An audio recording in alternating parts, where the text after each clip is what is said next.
Halo dan salam kawan-kawan. Pada hari ini saya beserta tim saya akan menjelaskan mengenai gerhana matahari dan juga fakta dari gerhana matahari itu sendiri. Untuk penjelasan yang kali ini akan saya bawakan dan nanti akan digantikan oleh Alfian jika waktunya sudah pas. Oke, sekarang kita lanjut aja langsung ke yang pertama ya kawan-kawan ya. Nah, jadi yang pertama itu kita mulai dengan pengenalan mengenai gerhana matahari. Nah, gerhana matahari terjadi ketika bulan hadir di tengah-tengah matahari dan juga bumi, sehingga bayangan bulanlah yang terlihat dari bumi. Ada 3 jenis gerhana matahari yang dijelaskan dalam gambar berikut ini. Nah, yang pertama itu ada gerhana matahari total. Jadi dia benar-benar tertutup oleh bulan sehingga hanya korona matahari saja yang dapat terlihat.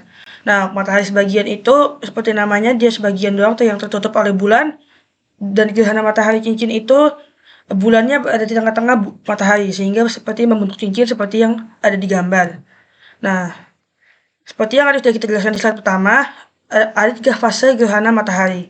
Yang pertama ada gerhana matahari total, gerhana matahari sebagian, dan juga gerhana matahari cincin. Nah, berikut ini adalah penjelasan fase-fase gerhana matahari. Nah, yang pertama ada gerhana matahari total. Gerhana matahari total terjadi ketika bulan menutupi seluruh matahari sehingga korona atau bagian yang menyelubungi matahari dan biasanya jauh lebih redup daripada matahari menjadi terlihat. Pada peristiwa gerhana total, matahari hanya tampak di sebuah jalur kecil di permukaan bumi. Nah seperti itu ya. Habis itu sekarang kita lanjut lagi ke yang berikutnya. Nah, yang berikutnya adalah gerhana matahari sebagian. Gerhana matahari sebagian terjadi ketika bulan berada tepat di tengah-tengah garis antara matahari dan bumi, sehingga hanya menutupi sebagian matahari. Fenomena ini bisa terlihat di banyak titik di luar jalur gerhana total atau cincin. Nah, seperti bisa kita lihat pada gambar, bumi itu nggak pas di tengah-tengah dan tidak membentuk garis lurus ya. Jadi bumi itu agak sedikit melenceng dari garis lurusnya, dan itulah yang disebut dengan gerhana matahari sebagian. Nah, yang berikutnya ini adalah gerhana matahari cincin. Namun, ini akan dijelaskan oleh teman saya yaitu Alfian. Jadi kepada Alfian dipersilakan.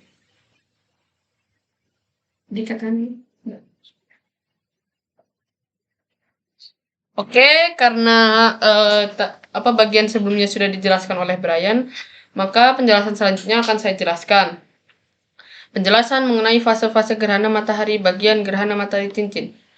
Gerhana matahari cincin atau juga disebut dengan gerhana anular. Penyebab gerhana matahari cincin terjadi apabila bulan pada saat puncak gerhana hanya menutup sebagian dari piringan matahari. Nah, ini coba bisa dilihat dari gambarnya. Ini matahari, sedangkan ini bulan. Posisinya memang pas seperti gerhana matahari total. Namun jarak dari matahari dan bulan sangat jauh. Jadi yang menutupi cahaya matahari hanyalah perpanjangan cahaya dari perpanjangan bayangan dari bulan itu sendiri. Oke, selanjutnya umbra, penumbra, dan antumbra. Nah, jadi pada fase gerhana matahari terdapat istilah umbra dan penumbra. Mungkin sebagian dari kalian ada yang sudah tahu makna dari dua istilah ini. Nah, bagi yang belum tahu, sekarang akan kita bantu jelaskan.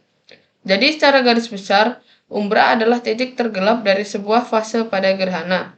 Biasanya pada gerhana matahari, umbra akan berperan ketika sedang terjadi gerhana matahari total. Jadi benar-benar tertutup gitu kan cahaya mataharinya, sampai agak gelap gitu. Sedangkan penumbra merupakan bayangan bagian luar yang tidak segelap umbra. Penumbra akan berperan ketika sedang terjadi gerhana matahari sebagian. Yang terakhir ada yang namanya antumbra. Antumbra adalah terusan dari umbra yang lebih terang. Antumbra berperan ketika sedang terjadi gerhana matahari cincin. Seperti yang saya jelaskan tadi, ini adalah perpanjangan bayangan dari bulan. Nah, berikutnya adalah dampak-dampak dari gerhana matahari.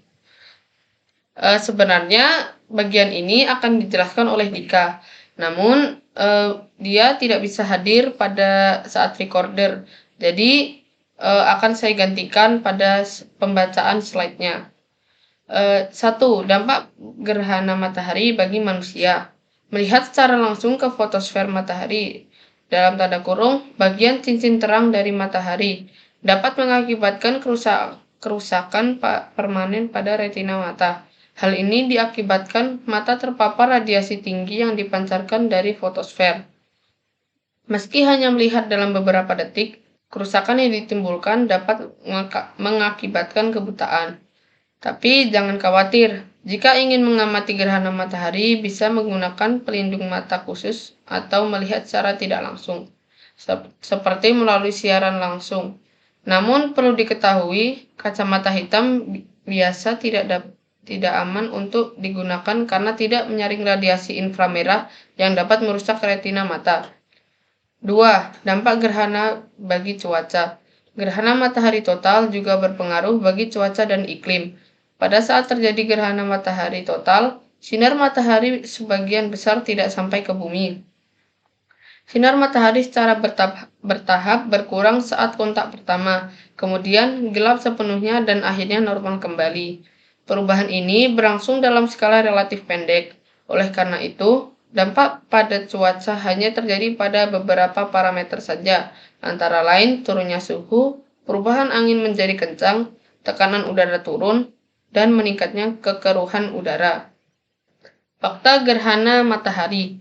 Selain 3 jenis gerhana matahari yang telah kita jelaskan tadi, masih ada loh satu jenis gerhana matahari lagi. Namanya adalah gerhana matahari hybrid atau hibrida. Gerhana matahari hibrida adalah gerhana matahari yang terjadi ketika matahari, bulan, dan bumi tepat segaris, seperti gerhana matahari yang lainnya.